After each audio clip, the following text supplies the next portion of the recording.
धन्यवाद। Thank you निष्ठा। धन्यवाद आप सबका बहुत-बहुत सुस्वागत और बहुत-बहुत हम आभारी हैं आपके, आप आए हैं यहाँ पे।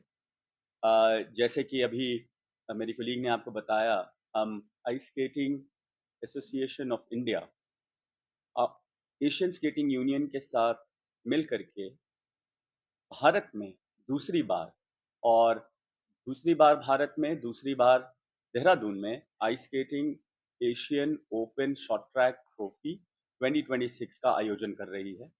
ये आयोजन 17 अगस्त से लेकर के 20 अगस्त तक रहेगा और ये बहुत भव्य होने वाला है। पिछली बार भी हमें आप लोगों का बहुत सहयोग मिला और बहुत जिज्ञासा थी और बहुत बढ़-चढ़ कर के खिलाड़ियों ने इसमें अपना प्रतिभा दिखाई। उसी तरीके से इस बार उससे भी और बड़ा आयोजन हो रहा है क्योंकि जो हमारे इंटरनेशनल एथलीट्स हैं, उनकी संख्या जो है वो बड़ी है।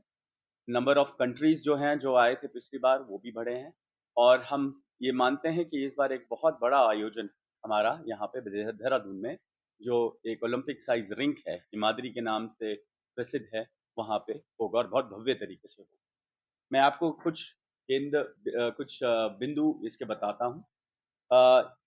14 कंट्रीज़ यानी 14 देश जो हैं एशियाई यूनियन के, वो यहाँ पे पार्टिसिपेट करेंगे। उनमें जो बड़े नाम हैं, वो है Hong Kong, China, Korea, Indonesia, Philippines, Malaysia, Bharat और साथ में सिंगापुर और वियतनाम और साथ ही में इसमें हमारे साथ होगा चाइनीज़ ताइपे और उज़्बेकिस्तान जैसे अन्य बहुत देश जो हैं, वो यहाँ पे पार्टिसिपेट करेंगे। इसमें 272 टोटल पार्टिसिपेंट्स हैं, जो एथलीट्स हैं। 272 एथलीट्स का भारत के और इंटरनेशनल के मिल कर के एक पर्टिकुलर वेन्यू पे होना, एक समागम होना इकट्ठे अपने आप में एक बहुत बड़ी बात है और ये कहीं न कहीं हमारे आई स्पोर्ट की डेवलपमेंट को भारत में एक बहुत नया चार-चाँद लगाएगा और बहुत आगे लेकर के जाएगा। इसमें हमने प्रावधान रखा है ताकि हम लोगों तक पहुँचे और स्पोर्ट के बारे में हम भारतवर्ष में सबको बता पाएँ, तो हमने इसकी जो प्रसारण है यूट्यूब चैनल के थ्रू, साथ ही में इसके जो हाइलाइट्स हैं, वो कुछ हाइलाइट्स दूरदर्शन वो दिखाएगा, उनकी टीम भी यहाँ पे आनी सुनिश्चित हो गई है और बाकी आपके माध्यम से हम चाहेंगे कि देहरादून में ही नहीं, पूरे भारतवर्ष में ये स्पोर्ट प्रसिद्ध हो और ये एक उभरता हुआ स्पोर्ट है, बहुत फास्ट ग्रोइंग स्पोर्ट है और अगर मैं इसकी आपको हिस्ट्री बताऊँ, तो भारत में ये स्पोर्ट जब शुरुआत हुई थी इसकी, तो ये शिमला में ब्रिटिश एरा में शुरुआत हुई थी और नेचुरल आइस रिंक्स जो हैं, जो हमारे पहाड़ में बन जाते हैं, लेक्स फ्रीज़ हो जाती हैं और शीतकालीन समय में ये स्पोर्ट खेला जाता था और उसके बाद इसकी काफ़ी प्रसिद्धि हुई। उत्तराखंड में बहुत अच्छे-अच्छे स्थान हैं, जहाँ पे ये स्पोर्ट किया जाता है और अब क्योंकि हमारे पास हिमाद्री जैसा जो एक रिंक है जिसका पूरा जीर्णोद्धार दोबारा हुआ, वो हमारे पास गत पिछले 1.5 साल से है। तो वहाँ पे हमने काफ़ी सारी एक्टिविटीज़ करी हैं और नेशनल कॉम्पिटिशन्स किए हैं पिछले साल। इसी महीने में हमने इंटरनेशनल कॉम्पिटिशन कराया था और उसी तरीके से इस बार हम एक और इंटरनेशनल कॉम्पिटिशन यहाँ कर रहे हैं। हमारे लिए सबसे हर्ष की बात ये भी है कि भारत सरकार का हमें इसमें पूरा सपोर्ट है in the way of endorsing this event. हमारे पास Ministry of Youth Services and Sports के जो कुछ आला अफसर हैं, वो इसमें शिद्दत करेंगे। अभी हाल-फिलहाल में माननीय केंद्र सरकार के मंत्री श्री डॉक्टर मनसुख मांडविया जी, वो आए थे, उन्होंने निरीक्षण किया था हिमाद्री रिंक का। तो इसमें बहुत हर्ष की बात है कि कहीं न कहीं भारत सरकार और साथ ही में उत्तराखंड सरकार जो है वो इस स्पोर्ट को सपोर्ट कर रही है। तो हम इसको आगे बढ़ चढ़ के लेकर के जाएँगे। हम इस बात को भी बहुत हर्ष से और बहुत गर्व से बताते हैं कि भारत को एशियाई open short track speed skating trophy की मेज़बानी द्वितीय बार लगातार मिली है। हमने 2025 का एडिशन भी भारत में किया, 2026 का एडिशन भी हम भारत में कर रहे हैं। ये कहीं न कहीं दर्शाता है कि भारत को एक इमर्जिंग स्पोर्टिंग सुपर पावर की दृष्टिकोण से देखा जाता है अब विश्व स्तर पे। मैं आपको ये भी साझा करना चाहता हूँ आपके साथ कि जब भी हम एशियाई यूनियन की किसी मीटिंग में जाते हैं तो आज भारत को वो तरजीह मिलती है कि that we are an emerging super sporting super power, और कहीं न कहीं हमारा जो लोहा है, वो अब जो है सारा अंतर्राष्ट्रीय जगत स्पोर्ट्स का वो मानने लग गया है। चाहे वो हमारी आई स्पोर्ट्स की बात हो, चाहे वो बाकी और स्पोर्ट्स की बात हो। इसी साल as a member of IOA मैंने ये देखा, ऑब्ज़र्व किया है कि हमारे बहुत सारे भिन्न स्पोर्ट्स जो हैं, उनके एशियाई भारत में हुए, गुजरात में हुए, किसी का बैंगलोर में हुआ, चाहे वो वेट लिफ्टिंग हो, चाहे वो रेसलिंग हो, चाहे वो फेंसिंग हो। तो ये एक बहुत हर्ष की बात है हमारे लिए as a sporting ecosystem. And ये सारा श्रेय मैं देना चाहूँगा कुछ स्पोर्ट्स की नीतियों को, जो भारत सरकार की हैं, उत्तराखंड सरकार की है, खास करके जो खेलो इंडिया मिशन भारत सरकार ने लाया है, और हमारे यशस्वी प्रधानमंत्री जी जो जितना स्पोर्ट्स में रुचि रखते हैं। जैसे आप सब जानते ही होंगे, अभी हाल-फिलहाल में कॉमनवेल्थ गेम्स खत्म हुए हैं ग्लासगो में, और वहाँ पे हमारा प्रदर्शन अच्छा रहा, और फिर जो अच्छा प्रदर्शन हमने किया उसके बाद प्रधानमंत्री ने सराहा और हमारे खिलाड़ियों को स्वयं उनके साथ भेंट की। ये कहीं न कहीं मनोबल बढ़ाता है एथलीट्स का, और हमारे स्पोर्टिंग इकोसिस्टम में एक अलग और जान लाता है। साथ ही में इस पर्टिकुलर इवेंट की एक बहुत अहम भूमिका जो ये इवेंट बचाएगा, वो ये है कि ये एक क्वालिफाइंग इवेंट है। तो जैसे कि आपने देखा कि हमने यहाँ पे नेशनल्स कराए, नेशनल्स के बाद आज हम ये एक एशियाई टूर्नामेंट करवा रहे हैं। जब हम एशियन ट्रॉफी करवा रहे हैं, तो ये कहीं न कहीं ये टूर्नामेंट एक क्वालिफायर होगा for the world cups, and world cups के बाद फॉर द ओलंपिक्स। तो ये एक पायदान है, ये एक सीढ़ी है हमारे बच्चों के भविष्य के लिए, जो ओलंपियन बनने का सपना संजो के रखे हुए हैं। इस टूर्नामेंट में जो बच्चों का प्रदर्शन होगा, ये क्योंकि टाइमिंग बेस्ड स्पोर्ट है, फास्टेस्ट पर्सन विल विन, और कितने समय में आप अपना रेस कंप्लीट करते हैं। तो ये एक क्वालिफाइंग इवेंट भी है, तो जिसमें हमारे जो वर्ल्ड कप के क्वालिफाइंग टाइमिंग्स हैं, जो यहाँ पे वो क्लॉक करेंगे, वो बच्चे हमारे वर्ल्ड कप में आगे शिद्दत ले पाएंगे। हर्ष के साथ कहना चाहता हूँ, पिछले साल भी ऐसा हुआ था, और पिछले साल भारत के 2 खिलाड़ी जो हैं उन्होंने टाइमिंग्स दिया था और उन्होंने वर्ल्ड कप खेला था। इस साल हमारा ऐसा मानना है, हमारी ऐसी तैयारी है कि हम कम से कम एक पूरी रिले टीम जो है वो क्वालीफाई करें, और 6 से अधिक हमारे जो हैं खिलाड़ी इस बार वर्ल्ड कप का टाइमिंग दे पाएँगे और हम आगे बढ़ेंगे। इसी के साथ मैं ये कहना चाहता हूँ कि हमने जब आइस स्केटिंग जब ये स्टार्ट की हिमाद्री में, जब हमने यहाँ पे भारत में हमने इसको आगाज़ किया, हमने एक सीड प्लान, हमने एक अपना फ्यूचरिस्टिक प्लान 3 साल पहले लगाया था। हम उसके ऊपर कार्यरत थे। आज हम बहुत हर्ष की बात है कि हमारा जो ग्रोथ है of number of participation, and participation के साथ-साथ क्वालिटी वो बहुत बढ़ी है।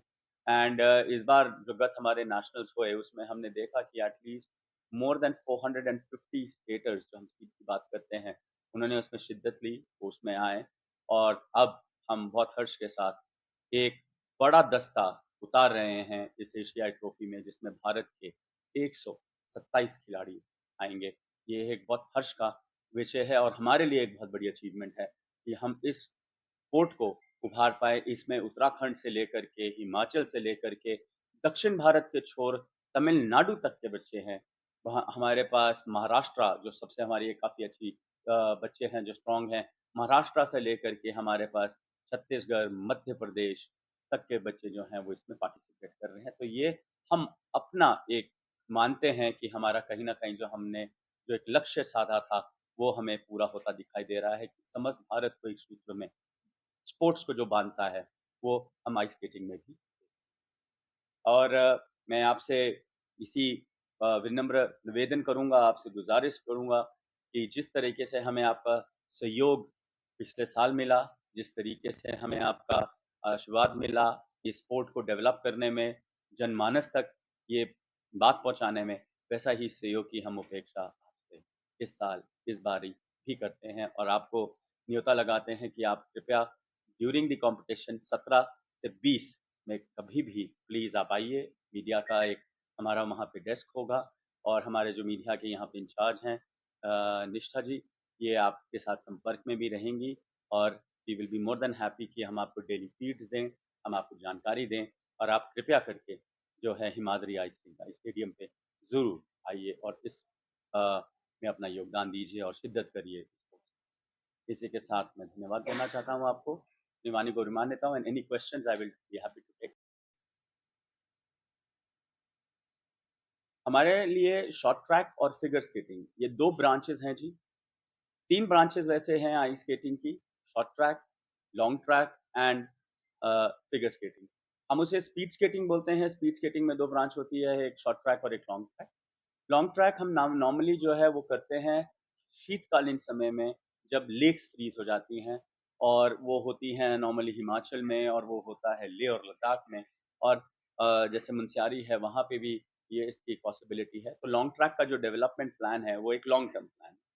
शॉर्ट ट्रैक में हमारे उत्तराखंड के खिलाड़ियों ने बहुत अच्छा किया है, और उससे भी ज़्यादा बेहतरीन प्रदर्शन मैं आपको बताना चाहूँगा हमारा फिगर स्केटिंग में हुआ है। अभी पिछले माह फिगर स्केटिंग का उत्तराखंड का एक बच्चा आदर्श, वो एक डेवलपमेंट ओसीए कैंप में थ्रू सिलेक्शन होकर के आया। फिगर स्केटिंग में हमारे अभी लगभग 6 बच्चे उत्तराखंड के एशियाई ट्रॉफी फिगर स्केटिंग की इंडोनेशिया में हुई थी, वहाँ पे पार्टिसिपेट करके आए हैं। और इस बार जो है उत्तराखंड के अभी इस एशियन ट्रॉफी में हमारे जो बाय क्वालिफिकेशन है, क्योंकि ये टाइमिंग बेस्ड स्पोर्ट है जैसे मैंने आपको बताया, बाय क्वालिफिकेशन लगभग 4 बच्चे हैं जो एशियाई ट्रॉफी खेल रहे हैं उत्तराखंड से। So Uttarakhand is developing and it is doing very well, and we will be we will be making it even much more better. ये प्रतिस्पर्धा काफी जो है अब इसका बहुत अच्छा रुझान देखने को मिला। जी सर।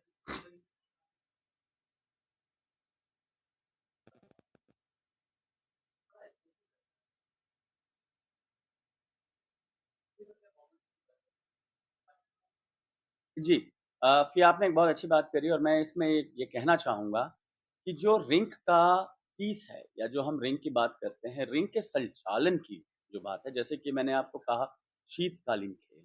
अगर आज मैं शीतकालीन खेल की बात करूँ तो प्रिडोमिनेंटली 2 शीतकालीन खेल हैं, एक स्कीइंग और एक हमारी आइस स्केटिंग।